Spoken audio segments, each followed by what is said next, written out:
like to start by asking what everyone was up to over the holidays this year. I think if your Twitter feed was anything like my Twitter feed, I think everyone was kind of up to the same thing.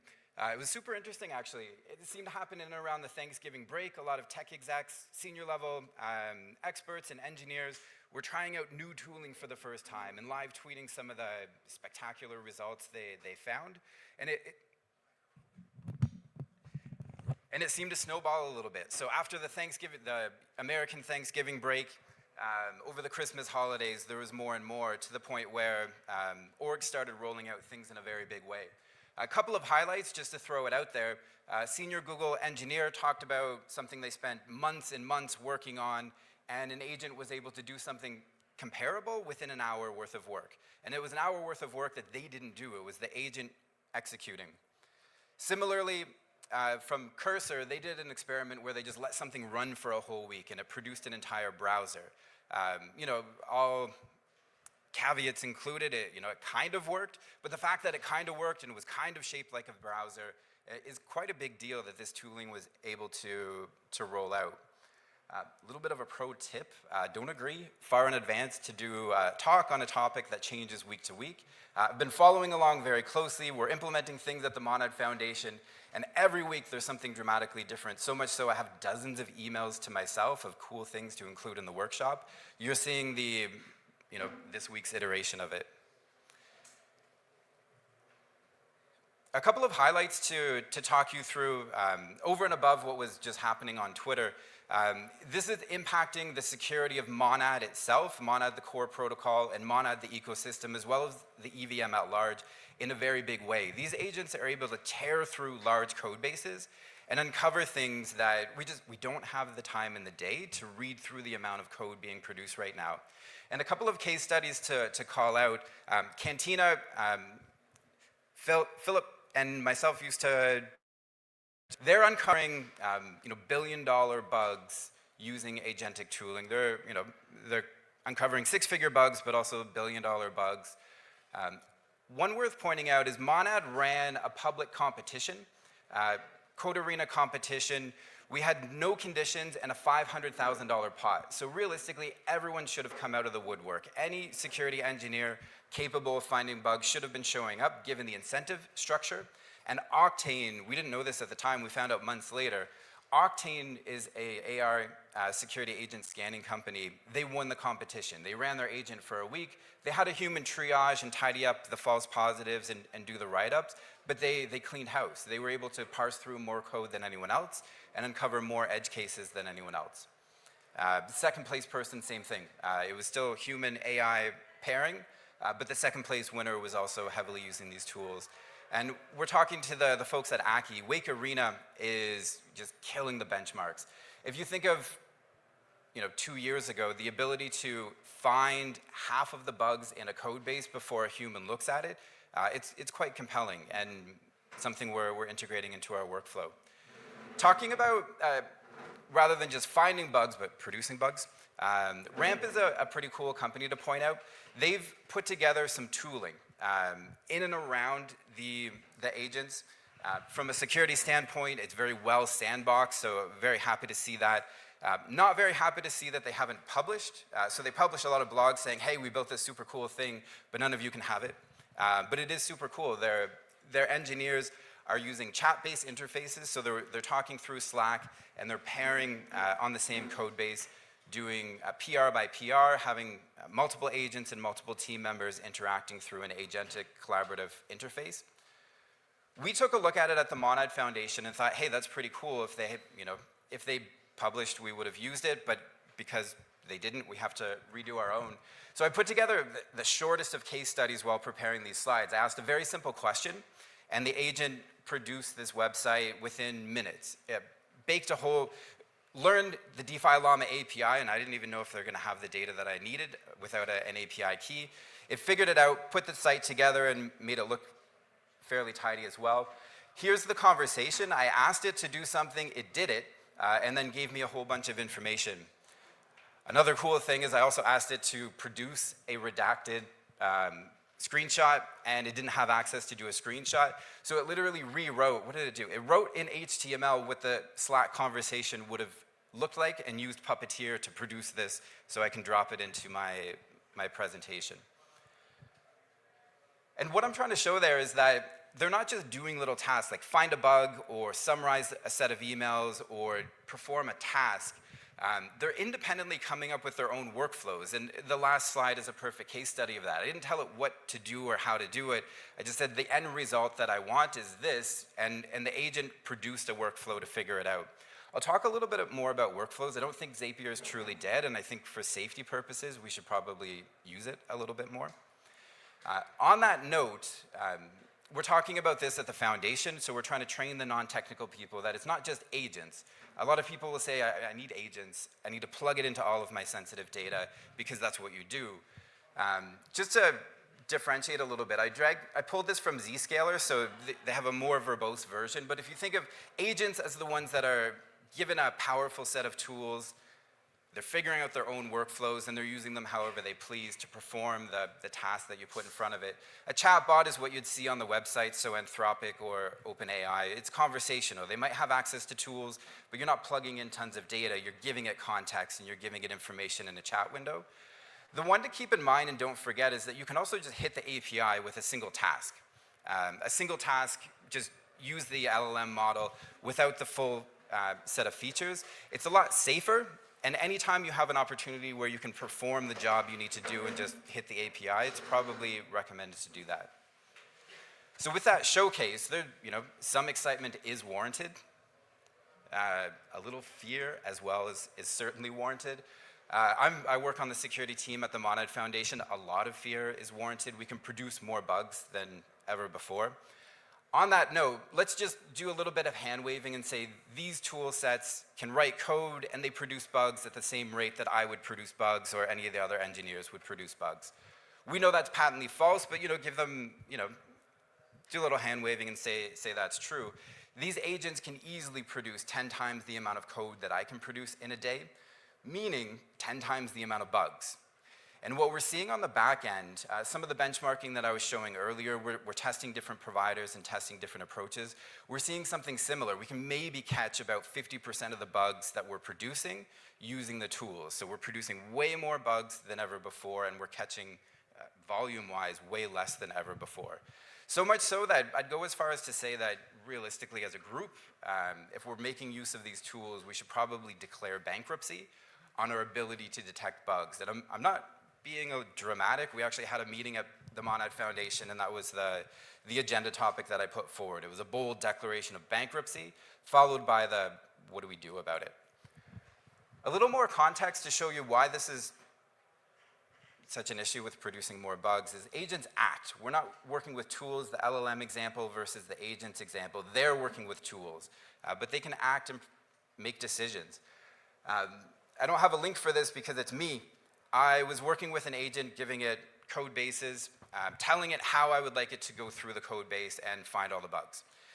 And we went back and forth for several hours, and I started to get into it. Something great, really doing what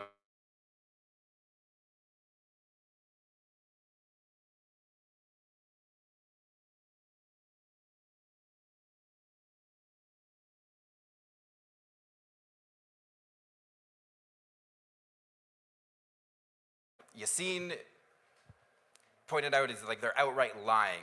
They're giving you a plausible answer, but the work that was done is, like the code that was written was not what was asked for. Karpathy, so now we're not talking about celebrities in the follower count sense. Subject matter experts, who knows more about these tool sets and what goes behind them than Karpathy himself. He says, watch them like a hawk. If you care about your code base, don't just run the code, kind of like the demo I showed, produce a website and let it go live. You should be introducing some form of review. There's, in the dozens of examples, there's more. But yeah, they just delete your production database, deploy to prod, read the env file with the secrets that you told it not to read. There's countless examples of them misbehaving. This one came out a few days ago. Renaming power, like what was it up to in the first place? So bottom line, if you take away anything, is don't believe his lies. Claude's a little liar. Productive one at that, but so I've been talking a little bit about what it does, how it acts, and what it produces, but it's worse. everything around these agents has a little bit of danger associated with it. And this is terrifying from a security standpoint because we are not there to block or stop people from doing things at the Monad Foundation. We're supposed to be enablers, and everything that people ask to be enabled on comes with risk. If you look at the OpenClaw issues, the clients themselves, so OpenClaw as a software package was so poorly written that there's case studies where attackers, instead of having you click a button, the fake podcast, the Zoom isn't working, click a button, download something so I can compromise your machine. They weren't installing malware. There's case studies where they just installed OpenClaw because they knew it was so full of holes that they could just come back at any time and compromise your machine if you had that installed. So attackers are attempting to put that junk on your machine. Imagine the hundreds or thousands of people who are intentionally putting it on your machine. The skill files, the exfiltration, so even using the chatbot, there's still ways to leak your data. I linked this one somewhere, or maybe I just mentioned who did it. Worth checking out if you want to learn a little bit more about how and why it's so easy to compromise these agents. It's Simon Wilson's lethal trifecta. And it's one of those things where it's an unfixable problem. This is a risk that comes bundled with these tool sets that we can't get rid of because we need to give it these 3 lethal capabilities. The ability to access your private data, things you probably don't want leaked. Exposure to untrusted content, so that would be PR requests from external developers, NPM repos, code comments, that sort of thing, or just emails. So summarize my emails for me. There's going to be some untrusted content there. And the ability to externally communicate. If you chop off the ability to externally communicate, you've handcuffed the tool set. The agents are not as powerful. If I stop giving it my data, then it can't inform me about the mountain of data that I'm sitting on not reading myself. So to get the benefit, you need all of these 3 things, but then you come up with a really problematic situation. And why it's problematic is, I won't go in depth into explaining how the agents are trained, but they're trained based on text, and they're at a fundamental level, they produce predictions of the next character. So given the text that was input, what should the next character be and the character after that? And you kind of see how they produce long-winded answers and summaries and code given the previous characters that I was given. Based on the training and the way they operate, they're not really good at differentiating between instructions from me and data from third parties or data that I've given it. You can prompt them, you can suggest, you can wrap them in HTML tags, but at the end of the day, they're fundamentally impaired when it comes to differentiating between data and instructions, which is great for attackers. You can send an email to somebody with a prompt injection. You can have websites with some 0-point font that the agent can read but you can't, that will hijack the goal of the agent. A perfect example of that, just what can go wrong, doing a little bit of hand waving again, assume that this wasn't a direct instruction that I gave it, assume this was some data and it got tricked into following the instruction. But that same case study that I showed you was very vulnerable to taking our conversation itself and posting to a random URL. And we did this as a bit of a pen test. It took a couple of minutes. It immediately fell for it and pinged its DLP test, so it didn't actually send it anywhere sensitive. But the idea is that I gave it access to data, and a command was snuck in. Even if I snuck it in myself, you do some hand waving, assume it can be snuck in elsewhere. And it followed through. We tried several different versions as well. You can do like embedding it within an image. SVG is code-based pictures. You can put comments, you can do stenography. It doesn't really matter the method. They're terrible at leaking your data. So at the end of the day, what do we do about it? Like, we can't not use the tools. They're too powerful. We need to get some benefits out of them. So realistically, all the normal security best practices come into play. This one, first and foremost, I'm like a broken record at the Monad Foundation, least privilege. Somebody says, can I have access to this? The immediate answer is, do you need it? Do you actually need it to do the job you have in a day? When you're setting up a new system, restrict by default. When you're making use of these agents, don't give them access to your personal laptop. Run them in a remote instance. Codebases is really easy. You can do something more sophisticated. Modal is a provider that offers some cool things, or just Amazon EC2. But give them only access to what they need to do the job you've tasked them with. Don't give them access to everything, because if they break out, you're dealing with a pretty big headache. Broadly, there's two levers you can keep in mind. I harp a lot about controlling the data, but you can also control the capabilities. So keeping your data safe, just never give it sensitive data. It can never leak your sensitive data is pretty straightforward. But on the capability side, if I do need to give it sensitive data, I can handcuff it. And anyone working in a corporate environment, you can use MDM to config everyone's local agents to not have access to particular tools.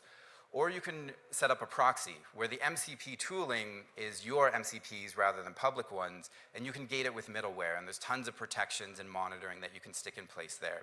So the two levers, control the tooling or control the data going in, but largely just control the blast radius. Assume something is going to go wrong, and we did this before the agent paradigm existed. You know, my laptop, you can see there's a sticker on it. It's Flame Princess from Adventure Time. It's because it's my hot laptop. I assume this one is compromised. I do presentations on it. I do Zoom calls on it. I don't do anything important on it. So if you compromise this machine, the blast radius is contained. You've read my slides that are meant to be public anyway, but you can't access any sensitive Monad Foundation infrastructure. Gave a bit of a laundry list, but yeah, there's config, there's sandboxing, there's the two levers we talked about. Broadly though, you want to think in terms of can't misbehave or won't misbehave. And the dichotomy there is really if you're prompting, if you're using skill files, if you're telling the bot, that's asking it to not behave. So that's the won't misbehave territory. The handcuffing, the MDM, the config, hooks as an example. If you have a hook that says run a test every time you try to push, or even just use a Git hook. So the repo itself, forget the agents, your Git config itself is making it so that it can't misbehave. The push won't go through until your tests pass. Yeah, a few examples there.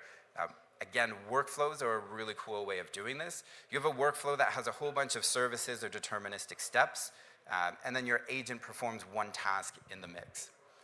On that note, the last couple of slides, I'll give you a few case studies of what we're doing at the Monad Foundation. I work with a great security team, some great engineers, actually, some of them in the room now, but I have a few case studies from the security side. This is a perfect example of putting a workflow together. A lot of people say, I want Telegram. We work in crypto. Everyone does everything in Telegram, which is highly dangerous. There's everyone trying to attack you left, right, and center. Even people who used to be safe, their accounts are getting compromised. So a quick overview of the architecture here. What this does is it uses a regular service to sync with Telegram. So it will take all of your messages, all of them actually, and stick them into a Postgres database. And the agent can't access your Telegram. So a hijacked agent can't message people. It can't do anything outside of what you told it to do. The setup here, just to do a speed run through it, the agent can only read through a read-only service. So we still have the data exfiltration risk, but it can't do any additional damage or fully take over your account. If you want more information, Omar from the Monad Foundation, formerly Spearbit as well, was the one who worked on this one. Also on the bug finding, so I had some external case studies. Antonio, who joined recently to focus on protocol engineering, has 2 sets of agents, and there's more than one agent in this orchestration that he has. He has them parsing through like file by file, rifling through tens of thousands of lines of code, doing a fairly naive set of prompts, the Mythos style prompts, which I say naive in the technical sense, in that I think even if in the future we can be a little more sophisticated and squeeze more findings out of it. But he's coming up with like hundreds of findings, far too many for him to go through in a day. So we built a separate set of agents that will do the auto triage. And it's super cool. Like, I wish I had thought of this, but the witness step. He has an escalation step. If he can prove it with a unit test, that's the lowest touch way of doing it. If not, he'll run a local node.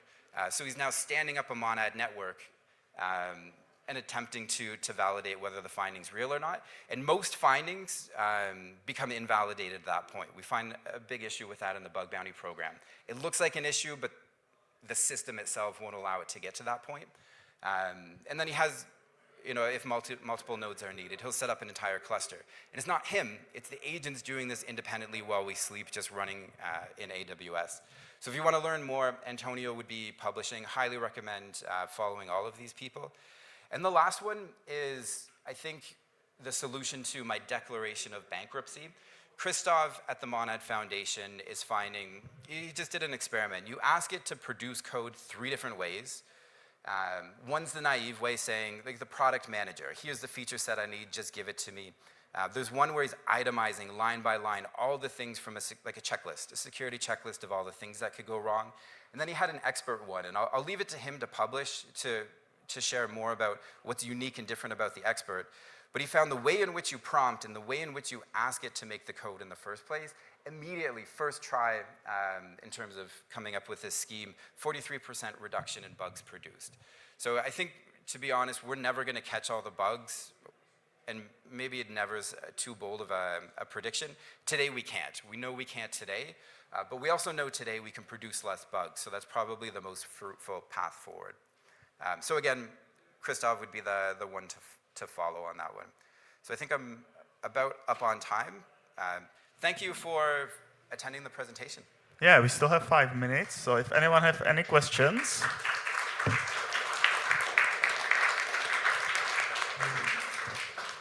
Now is the time to ask them. Any questions for Noah? Oh, yeah. Yeah, thanks for this presentation. I was wondering if, do you feel that the AI agent that you run on Codebase for auditing often lack understanding of the business logic of the protocol of a smart contract they are analyzing, rather than just analyzing the code itself? They really lack the business context. I love the question. And the answer is, yeah, I think it lacks a ton of context. And the reason I didn't get too much into the weeds on how you should be approaching auditing or finding bugs or building, for that matter, is it does change too fast. But what's true today is they're terrible at understanding the broader context, structure, even just your module patterns, so where to put things when it writes new code, but likewise when it's trying to find a bug, where to look. Before I joined Monad Foundation, I was working with somebody who did publish a repo. Traverse would be the name of it, for Solidity, and it was producing an intermediate data structure. So if you think of call graphs as an input, that lines up more with how I would review code as a human. I read through the code, sure, but I actually follow a call graph through 5 or 6 different files before I finish reading. So that is an intermediate representation of the code base, I think, is informative. I know others have tried with ASTs to limited benefit. The issues you're running into today, at least, are context, though. So if you have a ton of code, by the time it gets to the end of it, it's kind of forgotten what used to exist. So the path that we're burning some R&D hours on is, what are those intermediary representations? And if you think of how a human understands a code base, isn't read every single line of code and then recite it back to you. You grab a pen and paper or whiteboard and you do some high-level architecture diagrams. You talk about the entry points. Maybe you do taint analysis on the important state variables. The way in which you represent the code base at a higher level, we're not even experimenting with. So we're finding bugs without even going to those more informative data structures that we think we could probably shake out a few more. To your point, though, about logic, I think the prevailing sentiment is logic is difficult for the agents to parse through, like what you intended to do in the first place, so that you did something you didn't intend to do is hard for the agent to figure out. Accounting errors are really easy, and it's great because I do better at detecting logic errors rather than accounting errors, so I pair well with agents on the code bases I look at. Awesome. We still have time for one quick question. Nice talk. How many false positives do you have? Like, oh, he is a critical vulnerability. Oh, I cannot make a POC. Yeah, good question. Like, so many that I think it would be a really big job for us to go back and track them. I can get that data, actually. Antonio has it. but it's like a mountain of false positives. So the agent dealing with the obvious false positives is a great way of doing it. On the bug bounty program as well, we get a lot of false positives as well. And it tends to be where, just an example, there's interesting behavior in the execution client, but the consensus client would never let state get into that, that scenario. So, the manually reported and the automatically detected a mountain of false positives. Okay, so one more time, let's all clap to Noah for this presentation.